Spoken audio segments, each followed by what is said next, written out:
you looking for hope in a world that has lied to you about who you really are. Wrong woman, holding in story she needs to tell what God really wants you to do in this world.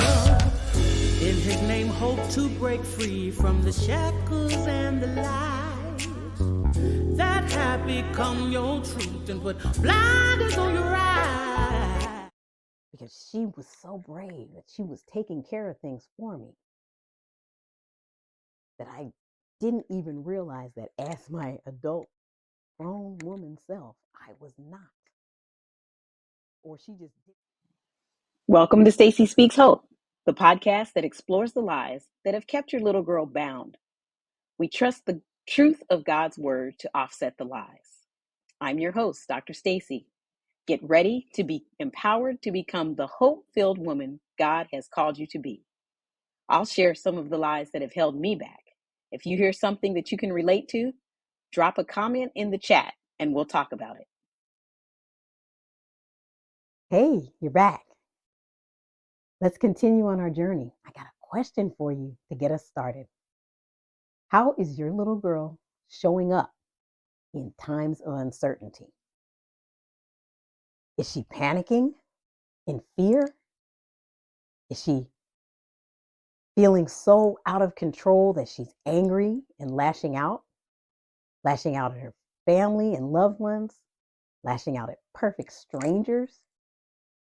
Is she binge watching or scrolling to just keep her mind off of all the things that have been happening in this year already?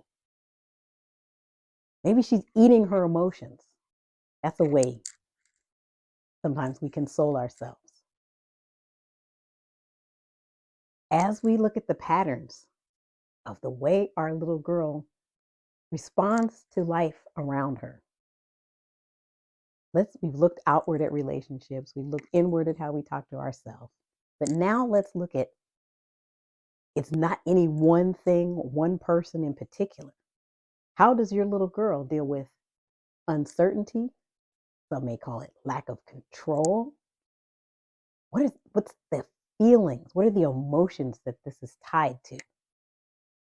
What's the experience that these emotions remind her of? Why is it so important for her to feel like she's in control? What I've seen with my clients, what I've seen in just looking at people around me, when we're afraid, we want to be in control. It helps us know what's going to happen next, and that's normal to want to have a sense of what to expect. People have a fear of the unknown. And how your little girl is managing that is going to take a moment to really stop the clutter, the scattered thoughts, the input of more things and more things and more things that cause her to feel off kilter, to feel nervous, to feel out of control. What can we do? I want to first just take a moment. As you feel the feelings, can you journal and name them? What are the feelings? What's the actual emotion? You look at the behavior, but there's an emotion that's tied to it. Is the emotion fear? Is the emotion anger, which could be tied to fear? Is the emotion sadness? Is the emotion any number of things that kind of come together and there's a blend of emotions? Take that moment to just let you identify what she's expressing. Because in these times, when we're unsettled, when we don't know what's going to happen next, when we're concerned because we see things happening that don't make sense, fires, there's freezing. I got my blanket here. Cold in California, nowhere near what's cold all over this country right now. things that are changing in the political climate that we don't understand what's going to happen next. We aren't sure. We thought we had a pattern of knowing how life was going to go, and maybe not so much right now. So, how do you deal with that to keep yourself sane and whole? We can't erupt. We can't lash out. We can't overreact. That doesn't allow God to speak to us, to work through us, to work in us. We have an opportunity to look at those feelings, to try to heal what's going on, to try to surrender our need for the sense of control and put our faith and trust in the Creator. As you take this time to look at those emotions and try to make the connection to what does this remind me of? When did I feel like this before and I don't want to feel like this again? Then you can start to know how to give her peace, how to help her settle down. Maybe you have to set up some routines or cut out some routines. Maybe scrolling is not the thing that serves you best right now. Maybe you need more exercise, physical movement to just break up your mind feeling all over the place and scattered. Maybe the physical exertion will burn off some of that restless energy. Maybe you can journal. Maybe you can just practice sitting still. Maybe it's just 5 minutes, 10 minutes, 15 minutes. Give your little girl options and see how you respond to that. See what happens inside. Do you get to a place where you can feel a little bit more settled, a little bit more calm? It's like giving her a hug to just say, hey, let me be attentive to your need that's showing up by this behavior.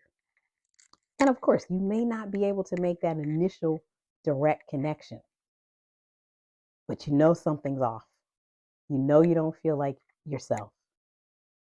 You know you may even have people around you telling you you're not yourself, asking you if you're okay. Maybe you're so wound up that nobody's around you. They want to stay away because you lashing out at them, snapping. Did you kick the dog? Did you yell at your kids? Snap at your family members, your husband, your parents? All of these things are just your body saying, hey, I need something else. That frenetic energy, that frenzied feeling. Your nervous system doesn't have the capacity to stay like that for too long. That cortisol level for stress is so high, it can actually cause you to be sick. It can definitely disrupt your ability to sleep and relax and be rejuvenated overnight. So it's in our best interest to learn these techniques, apply them, practice them, mix and match the combination of those things to help you feel. Even taking a deep breath, a few deep breaths, resets your whole nervous system. A deep breath with a sigh. Even to sit still with your eyes closed. I just want to give you some techniques that I practice. There's the breathing in, like a meditation breathing. You breathe in 4 counts, hold for 4 counts, let it out for 4 counts. And do that a few times. All of those things cause kind of the disconnect between the emotional frenzy and what your body needs to just come to a point of stability, of equilibrium. Just like when we have food and we try to keep our blood sugar at a certain level, it's because it's important to be stable. The peaks and the valleys, the up and the down, are really not good for us. And over time, if that becomes our habit of being and existing and responding, there's health implications attached to that, tied to that, that show up in many different ways. So let's take advantage of this time where it might be too many things to list that are causing us to feel unsettled, or things that are so far out of our personal realm of control that we have to do something right where we are, right within our own skin, right within our own household, in our own room, in our own mind, in our own body. Allow your little girl to teach you what she needs, because it's ultimately what you need today. How can you take advantage of an opportunity that seems like it's not a good thing? Turn that thing that is meant for evil in the realm of just being in the negative space for good. To learn to manage frenetic energy, nervous emotions, running thoughts, thinking of the worst, because it just builds and it's a cycle that grows and grows and grows. Ask God to show you, what is it that I need right now? Of course, to pray, to be still, to sit and listen to God.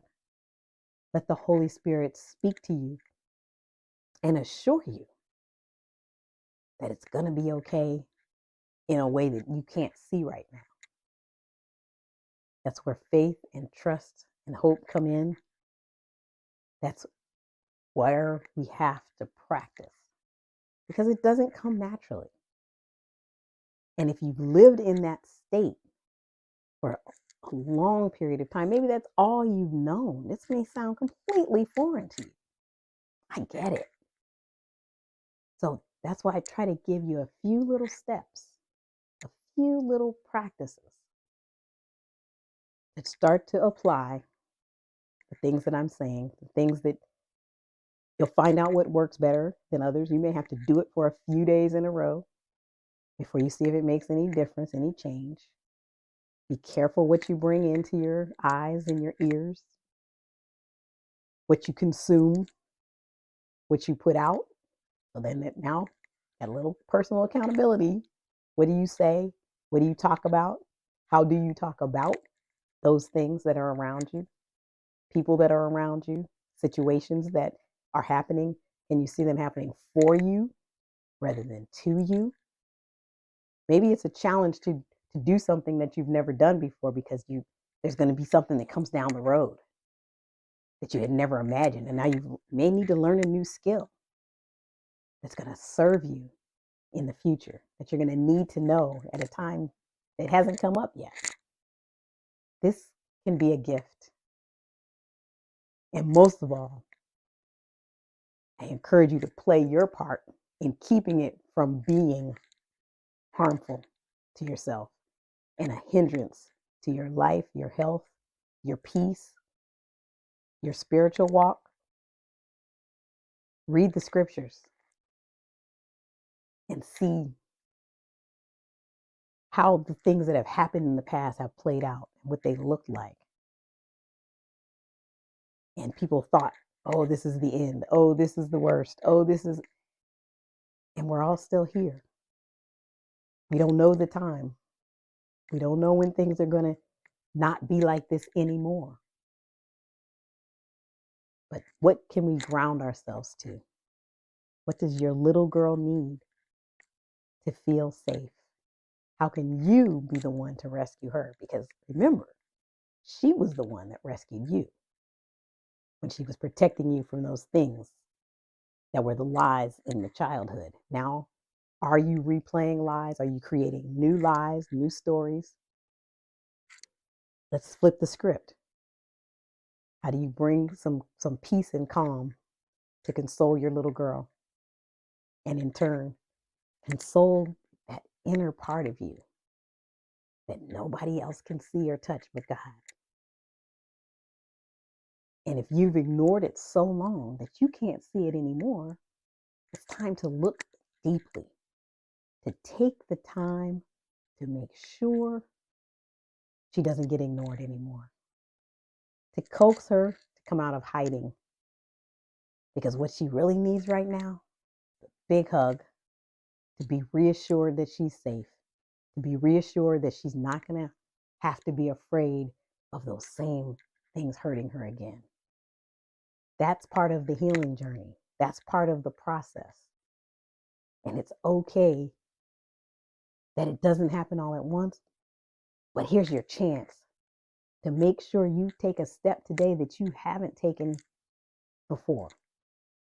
Rescue your little girl, especially when you see her showing up in your adult woman, lashing out, feeling defeated, feeling despair, feeling hopeless, feeling a sense of panic, a sense of disconnect with everything around you, wanting to disconnect with everyone around you. You're in isolation. That's not serving your soul. That's not feeding you the things that you need. You need people who are speaking life to you, people who can look you in the eye, who have seen you in better days when you're calm, people who really know you and have loved you and stood by you and have developed some kind of relationship with you to bring you back to that place that you may not know everything that's going to happen tomorrow. And never do you really, even if you feel like you do. And that gives us a sense of calm. That gives us a sense of control. That makes us feel safe. But when we don't have those things laid out, just like we're used to, how can you now shift and rise up just a little bit out of that old comfortable way, like we talked about last episode? Don't be so set in the comfortable that you do things that are harmful to you. It's uncomfortable to do what you don't usually do. Here's your chance. Here's an opportunity to be uncomfortable enough to do something that's helping your little girl, protecting yourself, protecting your health, protecting your mental health from being so distraught by things you can't have control over. And as you learn to apply these skills and internalize, I'm okay. I'm getting to be okay. I'm learning the process, and it is, you'll be on the right track. You're starting the right things. It's bigger than just what happens to you, maybe, that you're feeling right now, but the emotions that you feel, the dissettled feeling that you feel, connect back. They always seem to connect back to those feelings. I feel unsafe when I'm out of control. I won't ever allow circumstances around me to be controlling everything that happens to me. So we have to know that you possess the ability to control how you respond. Stress is responding to what's happening to you, not what happens to you. How do you choose to respond? If you get something to eat that you don't like, do you chew it up and swallow it, or do you get it out of your mouth? Simple choice. You don't have to eat poison. If it tastes bad, you spit it out. Don't poison yourself by replaying painful internal emotions when you have the opportunity to spit it out and eat something sweet rather than that bitter thing. It's a challenge, and you can do it. You've got everything you need in you. You got to reclaim it. You got to reorder your process, your response system, your way of managing your emotions. We all have emotions. Some emotions are under management, and some emotions are out of control. How do you decide what that is? First, you have to be aware of how you're feeling. That domain of self-awareness and emotional intelligence. Look at the situation around you. Look at what's your safety. What are your relationships? What's the situation? And then you have more skills. And to know that there are more areas that you have actual dominion over: your thoughts, what you see, what you hear, what you say. No person is completely out of control unless they are. But we're in the realm of trying to gain back that sense of wholeness, that joy that our little girl once possessed, because, of course, then maybe she was carefree. Can we be carefree in a world that's full of cares? Cast your cares upon him because he cares for you. That's what the word says. Can we tap into our faith at a deeper level when it gets serious, when it gets real, in a way that maybe you're not used to having to exercise? I get it. Your health, your emotions, your relationships, potentially your finances are all at stake if you're unable to find ways to manage your reactions to what's happening around you. This is a chance for you to help your little girl step out of control of your running your life and stepping into that place yourself. I realized when I was in my 50s, my early 50s, that my little girl was making the decisions, the adult decisions for my life, because she rose up, because she was so brave that she was taking care of things for me, that I didn't even realize that as my adult grown woman self, I was not. Or she just did it so automatically and it was comfortable. It was familiar. I had to get familiar. I had to remove that familiar and get comfortable with saying, sit down, baby girl. I got this. I got you. You don't have to be in charge anymore. You even see, I watched The Dog Whisperer, and when he talks about the dogs that are so aggressive and barking at everybody when they come around, it's because he said it's because they don't believe their master is in control and they have to protect them. They should be able to surrender and be calm and let their human take charge of things. Imagine what that looks like in us, our little girl. And again, mine was like 7 or 8. So would I want a 7 or 8-year-old running my 61-year-old life? Absolutely not. I wouldn't do that to a 7 or 8-year-old on purpose. And I don't want her to be the decision maker for my life as an adult. That's really the balance that we're talking about. That's really the healing place that we're shifting from. When our little girl and her behavior patterns, her temper tantrums, if you will, they're not always that.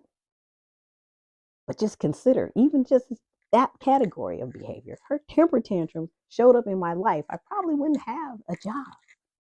I probably wouldn't have anybody left to talk to if she was having a fit and yelling and going off on people. That's what I give you the gift of today. The opportunity to let your little girl rest and stand down and to assume the mature adult woman abilities that you so rightfully possess, that you can be unapologetically assured of the decisions that you make and that you can trust yourself. Because along the way, that can get murky too. If you see, I always make the wrong decision. I choose the wrong man. I choose the wrong job. I moved to the wrong neighborhood. I bought the wrong car and the bill's too high. And now what? All of those things make you start to doubt yourself. But rest assured, you can get that back. If you understood what made her need to buy that big car or that big house or that man. I chose that man because I didn't feel good enough to be alone by myself.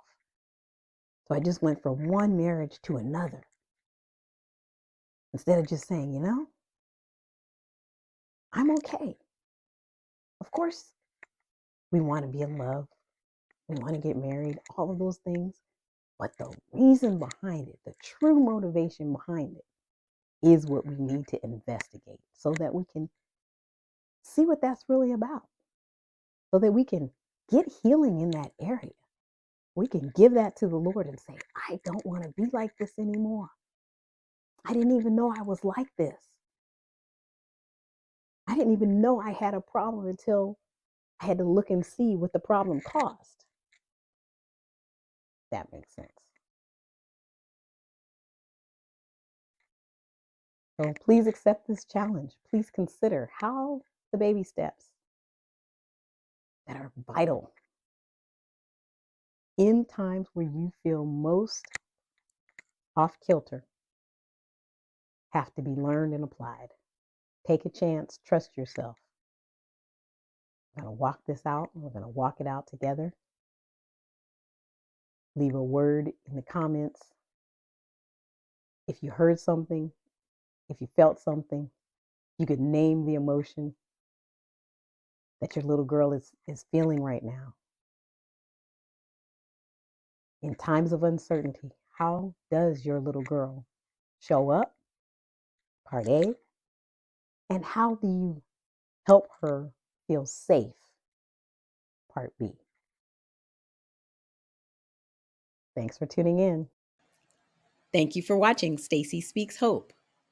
Don't forget to subscribe, like, and share. To schedule a free coaching call, the link is in the description. Grown woman holding in story she needs to tell what God really wants you to do in this world. In His name, hope to break free from the shackles and the lies that have become your truth and put blinders on your eyes. You built walls around your heart. You have plugged up your ears. Get freedom to hope's what you need. It's in reach. Wipe your tears.